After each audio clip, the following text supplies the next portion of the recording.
नाज़रीन, welcome back to Dunya today. मेरे साथ स्टूडियोज़ में इस वक्त तशरीफ़ रखती हैं miss Maria Sultan, director general South Asia strategic stability institute, और मुझे फ़ोन लाइन पे ज्वाइन कर रहे हैं पाकिस्तान के मुमताज़ तज्ज़िया निगार और पाकिस्तानी मुदीर मुजीबुर रहमान शामी साहब। और हम बात कर रहे हैं कि आज जो डेडलॉक, जो तातुल देखा गया, किस तरह पाकिस्तान और हिंदुस्तान के दरमियान जो बातचीत थी, जो बातचीत का सिलसिला शुरू हो रहा था, जिस पर बहुत उम्मीदें बंधी हुई थी, वो किस तरह से एक डेडलॉक का शिकार हुआ। फिर उसके बाद दोनों वज़राए ख़ारजा ने अपने डिफरेंसेस को कवर करने की कोशिश की। वो एक प्रेस कॉन्फ्रेंस पे आए, उन्होंने बड़ी पोलाइट लैंग्वेज से बात शुरू की, लेकिन उनकी बॉडी लैंग्वेज के दरमियान एक टोटल डिस्कनेक्ट था। और फिर जब सवालात का यानी क्वेश्चन आंसर का सिलसिला शुरू हुआ तो हम सब ने देखा, जो हम लोग वहाँ मौजूद थे, मैं वहाँ मौजूद था, कि किस तरह उनके दरमियान जो डिफरेंसेस थे वो बढ़ते चले गए। हर एक इशू पे उनके मौक़िफ़ में फ़र्क था। दोनों ने ज़रूरी समझा कि अपने अपने मौक़िफ़ को वो एक्सप्लेन करें। बात कश्मीर की हो, बलूचिस्तान की हो, फाटा की हो, मुंबई इन्वेस्टिगेशन के हवाले से हो, हर चीज़ में एक वहाँ पे फ़र्क नज़र आता था। हम ये बात कर रहे हैं कि ये जो मोमेंट है, जो डेडलॉक का मोमेंट है, इसमें हम हिंदुस्तान पाकिस्तान के ताल्लुकात के बारे में हम क्या कह सकते हैं। मारिया, आपकी तरफ चलता हूँ। जैसा कैसा भी हुआ बैकग्राउंड में, अब इस मौके पे ये मंथ है जिस वक्त हम खड़े हैं, जुलाई 2010 में, हिंदुस्तान और पाकिस्तान के ताल्लुकात के बारे में अब हम क्या कह सकते हैं?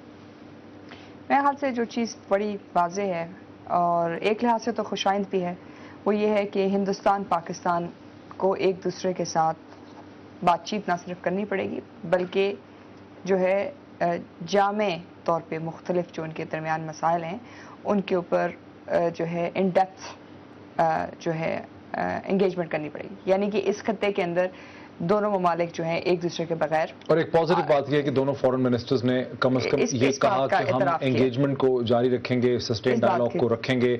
हमारा सफर जो है वो बहुत पेचीदा है, लेकिन हम इसको आगे जारी रखेंगे। शामी साहब, आपकी तरफ आता हूं, क्या आप मुझे सुन सकते हैं? हाँ जी, सुन रहा हूं। शाहिद साहब, ये जो मोमेंट है, ये जो लम्हा है, जिसको अंग्रेजी में बड़ा सोम्बर कहते हैं, ये है तो बड़ा उदास सा मोमेंट ना, कि इतनी मतलब फैनफेयर थी, इतनी उम्मीदें थी।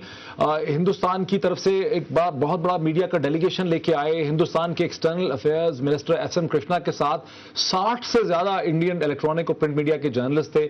एक्सपेक्टेड था कि कोई पॉजिटिव यहां से, एटमॉस्फेरिक्स भी बड़े पॉजिटिव थे, कोई यहां पॉजिटिव चीज निकलेगी, लेकिन कुछ नहीं निकला। खोदा पहाड़ निकला चूहा। अब आगे के बारे में हम क्या कह सकते हैं? डॉक्टर साहब, आपने कहा कि बड़ा उदास लम्हा है, तो मुझे वो शेर याद आया कि तुझसे मिलना खुशी की बात सही, तुझसे मिलकर उदास रहता हूं। तो पाकिस्तान और भारत के मामला कुछ इसी तरह के हैं। उदासी तो उनमें होती है, लेकिन मायूसी नहीं होनी चाहिए, क्योंकि सिलसिला जारी है और ये सिलसिला आगे बढ़ाना होगा, पाकिस्तान को भी और भारत को भी। और देखिए, हम अगर लफ्जों के खिलौने अपने आप को देते रहेंगे तो खुद हमारे लिए बेहतर नहीं है। ये मुंबई का जो मामला है, ये बड़ा एक मुख्तलिफ नौयत का मामला है। इसमें खुद पाकिस्तानी हुकूमत ये बात मान चुकी है कि पाकिस्तान की सरजमीन पर मौजूद बाज अनासिर जो थे वो इसके जिम्मेदार थे, और उनमें से बाज लोग जो हैं वो हिरासत में भी हैं और उन पर मुकदमा चलाने की तैयारी भी हो रही है। इसलिए इस मामले को हम बिल्कुल ये नहीं कर सकते कि इधर उधर की बात करके इसे किसी गिलाफ पे डाल दें। बड़ी सीधी बात है और वाज़ेह बात है, पाकिस्तान के और हिंदुस्तान के नुक्ता नजर से और दोनों के मुस्तकबिल के नुक्ता नजर से, और एक तो जिम्मेदार शहरी के तौर पर जो मैं भी हूं और आप भी हैं, कि हम ये कहें कि ये जो पेशरफ्त है इस मामले में होनी चाहिए। यरगमाल जो है, दहशत गर्दों को इजाजत नहीं दी जा सकती कि वो मुज़ाकरात के अमल को यरगमाल बना ले अपना, ये दुरुस्त बात है। लेकिन जो पाकिस्तान का मौक़िफ़ क्या है, वो ये तो नहीं कह रहा कि हमारा कोई आदमी इन्वॉल्व ही नहीं है इस सरजमीन पर बैठा हुआ। तो जब आप ये नहीं कह रहे तो फिर आप कुछ ना कुछ आगे मामलात को बढ़ाएं। और इस वक्त देखिए, जो अफगानिस्तान की सूरत हाल है वो पाकिस्तान के लिए फ्रेंक का बायस। शामी साहब, लेकिन हमने देखा कि जब शाह महमूद कुरैशी साहब ने, मैं तो वहीं मौजूद था जॉइंट प्रेस कॉन्फ्रेंस में, क्वेश्चन आंसर्स में, शाह महमूद कुरैशी साहब ने कहा कि हमें तो जाहिर है हम तो एक्सपेडाइट करना चाहते हैं पूरे प्रोसिक्यूशन के प्रोसेस को, लेकिन मसला ये है कि हम सारे के सारे कोर्ट्स के सिलसिले को, सब चीज़ों को, हिंदुस्तान की तरह पाकिस्तान में भी अब एक आज़ाद मतलब जुडिशल सिस्टम है, हम हर चीज़ को अंडरमाइन नहीं कर सकते, हमें हर चीज़ पर कंट्रोल हासिल नहीं है, हम एक डेडलाइन नहीं दे सकते। पाकिस्तानी मौक़िफ़ ये था कि हम एक ایک ٹائم لائن نہیں دے سکتے, ہم ایک ڈیڈ لائن نہیں دے سکتے, ہم اس کو ایکسپیڈائٹ کر سکتے ہیں, ہم آپ سے کمٹمنٹس کر سکتے ہیں, لیکن ہم آپ کو کنکریٹ گارنٹیز اور ٹائم لائن نہیں دے سکتے. جبکہ انڈین سائڈ یہ کہہ رہی تھی کہ آپ ہمیں کنکریٹ گارنٹیز دیں, آپ ہمیں ٹائم لائن دیں. اس سے تو ایسا لگتا ہے کہ شاید ہندوستان میں کوئی پاورفل لابی یہ چاہتی تھی کہ یہ مذاکرات, یہ پیس ٹاکس جو ہیں یہ ناکام ہو جائیں. دیکھیے بات یہ ہے کہ لابیز تو ہر جگہ موجود ہیں, انڈیا میں بھی موجود ہے, خود پاکستان میں بھی موجود ہے, جو یہ چاہتی ہیں کہ پیس پروسیس آگے نہ چلے. لیکن ان لابیز سے قطع نظر اصل بات یہ ہے کہ یہ بندوق اٹھا کے تو آپ کوئی بات نہیں کر سکتے کہ آپ کنپٹی پہ پستول رکھ دیں کہ آپ فلاں وقت میں اتنا کام کرے, اس وقت میں یہ کام کرے. یہ بات تو انڈیا کی بالکل نامناسب ہے.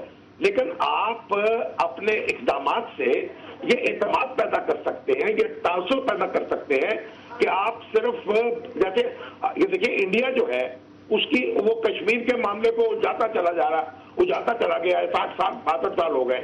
تو اگر ہم نے بھی یہ ممبئی کو کشمیر کی طرح الجھانا ہے تو پھر اور بات ہے, اور اگر ہم نے سنجیدگی کے ساتھ کچھ کام کرنا ہے تو پھر ایسے اقدامات ہمیں کرنے چاہیے اور کرتے نظر آنا چاہیے. اچھا, میرے ساتھ رہیے, we have only about 90 seconds to go. میرے خیال سے وہی بات میں تھوڑا سا اختلاف کروں گی شامی صاحب سے. میرے خیال سے پاکستان نے نہ صرف اس کے بارے میں مثبت اقدامات کیے بلکہ آپ نے اپنی ہمت سے زیادہ جو ہے اس کے اوپر اپنی جو آپ کی سیریسنیس تھی وہ آپ نے واضح کی ہے. جہاں تک اگر آپ چاہتے ہیں کہ آپ بھی ہندوستان کی طرح ایکسٹرا جوڈیشل کلنگز کریں یا ایکسٹرا جوڈیشل پروسیسز کریں یا گوانتانامو بے کی طرح کے جو ہیں آپ جو ہے سسٹمز ان پلیس کریں دہشت گردی کو ڈیل کرنے کے لیے, تو وہ تو بات نہ صرف غیر مناسب ہے بلکہ نہ ہی مطلب اس طرح کی جا سکتی ہے. آپ نے اپنی جوڈیشل پروسیس کے اندر نہ تو اس بات سے انکار کیا ہے, اب آپ اس جوڈیشل پروسیس کو آپ جس طرح ایک جمہوری مطلب حکومت کے اندر یا جمہوری اداروں کے اندر ہوتا ہے آپ اس طرح اس کو کام کرنے دیں. اور اگر آپ کام نہیں کرنے دیتے ہیں, آپ ٹرانسپیرنٹ رہیں, آپ مثبت رہیں, آپ نے اس کے بارے میں کوئی ڈینائل میں نہیں گئے ہیں. مجھے یہ بات ہمیں میرے خیال سے پاکستانی عوام کے اندر بھی یہ بات مطلب یہ بڑی جو ہے بڑی تشویشناک ہے کہ آپ کس طرح دکھائیں کہ آپ مثبت ہیں. آپ کا فورن منسٹر کی جو بات ہے وہ پازیٹیو نہیں, آپ کے پرائم منسٹر کی بات پازیٹیو نہیں, آپ کی انٹیریئر منسٹر. اچھا ماریہ, وقت ہمارا جو ہے بالکل ختم ہو گیا. ماریہ سلطان آپ کا اور مجیب الرحمان شامی صاحب کا ہمیں جوائن کرنے کا ناظرین بہت شکریہ. اس سے پہلے آپ نے دیکھا کہ 2 انڈین جرنلسٹ دیپک چوراسیا اور سنیتا پرکاش نے بھی ہمارے ساتھ اس پروگرام میں اس ڈسکشن میں انہوں نے شرکت کی.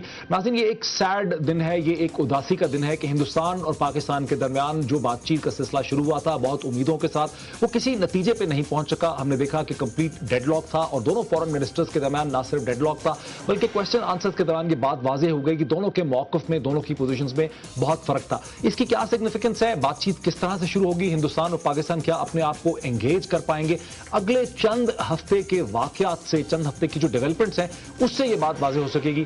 اسی وقت یہ بات کلیئر ہوگی. دیکھتے رہیے بہتر سے بہتر تجزیے کے لیے دنیا ٹوڈے. بہت شکریہ.